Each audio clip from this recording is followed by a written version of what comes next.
he can as well vie for one of these political seats.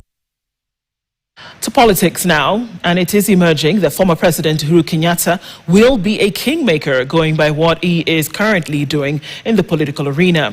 The former president is said to be quietly but significantly shaping the political landscape ahead of the 2027 general election through strategic moves and public engagements. His public engagements have increased in the recent past with appearances at major public events. What is Uhuru up to? KTN's political affairs reporter Daniel Kariuki analyzes. With 1 year to the 2027 general election, former President Uhuru Kenyatta's fortune appeared to have changed and is fast becoming a darling of the people, evidenced by his warm reception during the burial of late Lugari MP Cyrus Jirongo. His rousing reception at Nyayo Stadium during the memorial service of departed former ODM leader Raila Odinga. Pundits argue that with Raila gone, the Nyanza political compass could point to him. That, coupled with his growing stature in the international community, has molded Uhuru into the Kenya Kwanza administration's biggest nightmare. And as a testament to his emergence as a prominent figure in the African continent, Uhuru on Friday graced the 2025 Future Africa Leaders Awards in Lagos, where he hailed Africa's youth as the continent's greatest asset and emphasized the importance of leadership grounded in integrity, service, and vision. He was joined by former Vice President Kalonzo Musyoka.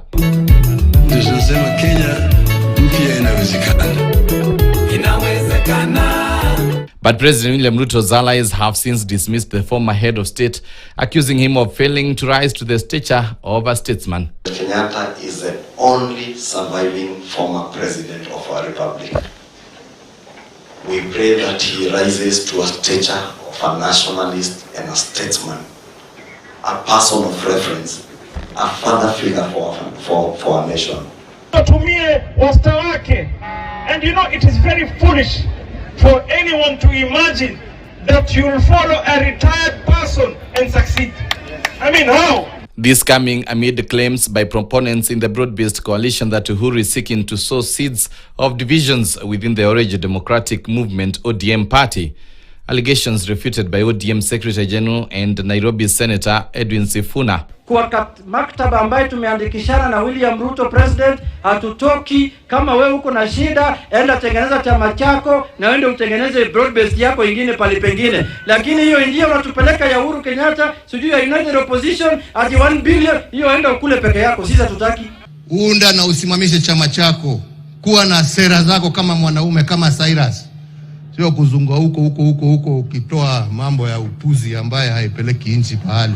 Unajua watu wengi wamesahau Mlima Kenya hii kwa mara ya kwanza Baba Raila Amolo Odinga alizoa kura zaidi ya 1,000,000. Mlitusukuma lakini alitusaidia. Wengine walikula pesa ya Uhuru Kenyatta sawa sawa. Mimi najua kama katibu mkuu pesa nyingi ambaye tulifanyia campaign ilikuwa inatoka kwa Mheshimiwa Uhuru Kenyatta. Alitusupport kihali na mali, ni ukweli. With a section of 2027 presidential hopefuls eyeing his endorsement and keen on being part of a coalition of alliance that has his backing, growing commentary suggests that the fourth president is the hidden card in the 2027 presidential election. He has deep pockets and influential connections that could mobilize resources to mount a formidable campaign. When you push a man to that level, you make it personal. Now the problem is that you're making it personal to a man who has means and ways to humiliate you politically, having been a president with all the billions we know the family could be controlling. The political dynamics keeps shifting, and if former President Uhuru Kenyatta will have an influence in next year's general election, only time will tell. Daniel Kariuki, KTN. All right, let's take a break here on News Desk. On the other side of it, Kelvin Nyakundi will be all in your business. Don't go away.